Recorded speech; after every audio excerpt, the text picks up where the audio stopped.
Bonjour à tous, c'est David de Guilhem TV, bienvenue dans cette nouvelle vidéo. Aujourd'hui, je vais vous expliquer ce que c'est que de manger dense, ou de prendre un repas dense. C'est notamment important quand on fait le jeûne intermittent. Donc quand on fait le jeûne intermittent, on va sauter un ou deux repas. Moi par exemple, je n'ai pas de petit déjeuner, je n'ai pas de repas de midi, je fais un gros repas en fin de journée, c'est vers 18-19 heures en ce moment. Et du coup, il faut que je mange dense parce que j'ai un seul repas dans lequel je dois manger ma dose de protéines, ma dose de lipides, de glucides, de fibres.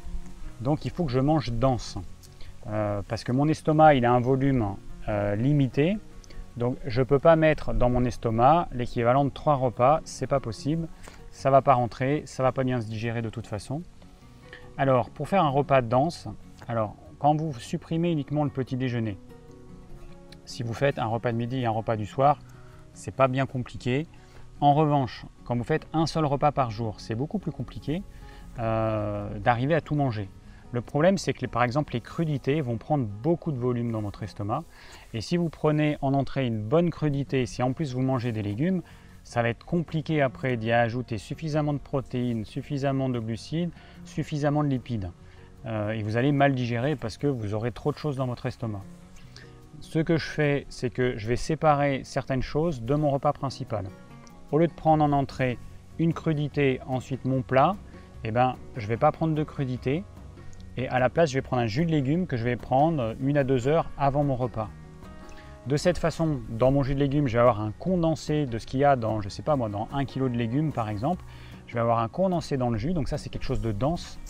Ça va se digérer beaucoup plus vite que si je mangeais l'équivalent en crudité en entrée par exemple, parce qu'il faudrait que je passe 3 plombes à mastiquer tout ça, et puis après c'est beaucoup plus long à digérer avec des fibres. Donc j'ai le jus de légumes, il peut y avoir des fruits de saison aussi à ce moment-là, c'est toujours en dehors des repas, les fruits idéalement c'est dans un estomac vide, ou alors on peut les prendre avec le jus de légumes. Ensuite j'attends 2 heures, à peu près 2 heures, le temps d'avoir bien digéré tout ça, que la faim revienne, et ensuite je vais manger. Et donc mon repas dense, c'est quoi ? Ça va être des légumes cuits, des féculents farineux, alors ça dépend, j'en mange pas tous les jours. Soit je vais manger légumes plus par exemple patates douces, pommes de terre, potimarron, ou alors ça peut être du riz complet, du riz basmati complet, ou ça peut être du pain, un bon pain complet au levain. Voilà, je mange ça. Et avec ça, je vais manger une protéine animale. Je vais manger du poisson, je vais manger de la volaille, je vais manger des œufs. Et là, encore une fois, il faut adapter les quantités avec le fait qu'il y a un seul repas. Si par exemple, je mange 100 g de viande, 100 g de viande, il y a à peu près 20% de protéines. Ça va me faire 20 g de protéines. On considère qu'il faut en moyenne à peu près 1 g par kilo. Donc il me faudrait au moins 60 g de protéines. Donc du coup, 100 g, c'est un peu léger. Même si avec le jeûne intermittent, j'assimile mieux et j'ai besoin de moins de quantité que si je prenais plusieurs repas, il y a quand même un ordre de grandeur. Donc attention à ne pas manger trop peu. Pour moi, par exemple, il faudrait, à mon avis, que je ne mange pas moins de 200 g de viande, d'œufs, de poisson le soir. Parce que le risque, sinon, c'est que je vais être carencé. Alors au début, quand vous commencez quelque chose, tout va bien. Tout va bien pourquoi ? Parce que vous allez puiser dans vos réserves. Vous mangez plus léger, tout va bien au début, c'est génial. Et puis à un moment donné, les carences vont apparaître. Vous avez épuisé vos réserves, les carences vont apparaître, vous allez avoir des fringales, vous allez vous sentir fatigué, épuisé, vous n'allez pas comprendre. C'est simplement que vous n'avez pas mangé assez dense et du coup, vous avez épuisé toutes vos réserves. Et là, il va falloir manger beaucoup plus dense, plus de protéines animales, donc vous augmentez les quantités, plus de bons gras. Bon, les glucides, attention, pas pour tout le monde. Je rappelle que les glucides, ce n'est pas quelque chose que je conseille en grande quantité parce que dans tous les cas, ça va faire monter votre taux d'insuline un petit peu trop haut. Donc je conseille de diminuer la quantité de glucides, d'augmenter la quantité de lipides et donc d'huile, toutes les huiles, toutes les choses qui contiennent des huiles, les oléagineux, voilà, et les viandes grasses aussi. Et voilà, et là vous allez avoir quelque chose de suffisamment dense. Alors pour ceux qui veulent un dessert, il n'y a pas grand chose. À la limite, vous prenez pain beurre, un petit peu de sucre dessus, ou pain beurre chocolat noir, ou des oléagineux, des amandes, des noisettes, des noix, avec éventuellement un petit peu de chocolat noir.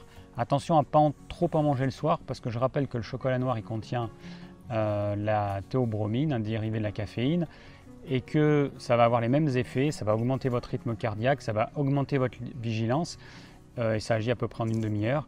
Et du coup, vous allez avoir du mal à vous endormir et vous allez avoir un sommeil qui sera plus agité. Donc si vous voyez que vous maigrissez, eh ben, il faut que vous mangiez plus dense. Vous allez diminuer la quantité de légumes dans votre repas, vous allez augmenter la quantité de protéines animales, manger un petit peu plus de lipides, mais les glucides, il ne faut pas trop les augmenter.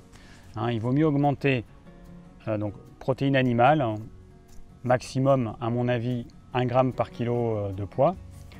Et puis le reste, eh ben, vous allez augmenter les lipides et les glucides, vous ne les augmentez pas trop. Et vous allez voir en fait au jour le jour en fonction de votre faim. C'est pas compliqué, hein. Si le lendemain vous crevez la dalle, bah, c'est clair que votre repas de la veille il n'était pas suffisant. Donc vous allez augmenter les quantités de lipides, vous allez manger un petit peu plus dense. Les protéines animales, attention, il y a des personnes qui en ont besoin impérativement parce que leur organisme il ne sait pas bien gérer les protéines végétales, il ne sait pas bien les assimiler. Donc si dans votre tête, vous ne voulez pas manger de protéines animales, mais que votre corps il en a besoin parce que génétiquement il est fait comme ça, il a une faiblesse, eh ben, vous allez vous affaiblir, vous allez maigrir, vous allez perdre de l'énergie. Les protéines, on en a besoin pour fabriquer absolument tout, les hormones, les enzymes, les cellules, renouveler nos cellules, c'est absolument vital.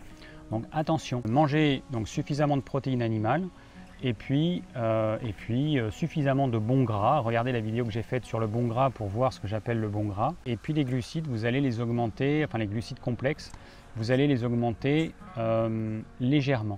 Hein, plutôt que de prendre beaucoup de pommes de terre, beaucoup de riz, beaucoup de tout ce que vous voulez, de pain avec votre protéine animale et puis peu de lipides, eh ben, il vaut mieux inverser la tendance. Il vaut mieux prendre peu de glucides complexes et augmenter la part de lipides. Moi, la quantité que je conseille en moyenne, c'est à peu près l'équivalent en gras de 9 cuillères à soupe par jour d'huile. Mais après, c'est le gras qui est contenu naturellement dans le gras de la viande, du poisson, des oléagineux. Et puis après, bah, vous verrez, parce qu'après, on n'a pas tous le même poids, on n'a pas tous les mêmes besoins énergétiques. Alors, je vous conseille peut-être 9, bah, pour d'autres, ce sera peut-être 12, ce sera peut-être 15. Quelqu'un qui fait beaucoup de sport, il aura besoin de beaucoup plus d'énergie. Et il y a une chose qu'on a tendance à croire et qui est faux, c'est qu'on croit que pour le sport, on a besoin systématiquement de sucre, ce qui est complètement faux en fait. Le corps, il brûle les acides gras qui sont présents dans la circulation. Et en fait, notre corps, il va laisser dans la circulation continuellement une certaine quantité d'acides gras qu'on pourra brûler au même titre que le glucose, et le corps a une préférence pour les acides gras. Alors ça, je l'ai appris il n'y a pas très longtemps, je ne savais pas. Et du coup, c'est important de manger suffisamment de bons gras. Et même si vous faites du sport, vous ne focalisez pas sur les glucides, parce que ça, c'est complètement faux. Votre corps, il a besoin de bons gras. Voilà. Et les glucides, on en a besoin en petite quantité, c'est largement suffisant. On en trouve dans les fruits, on en trouve dans les légumes qui ne contiennent pas d'amidon, comme tous les légumes, le chou, les haricots, les asperges, le fenouil, les oignons, les poireaux, etc.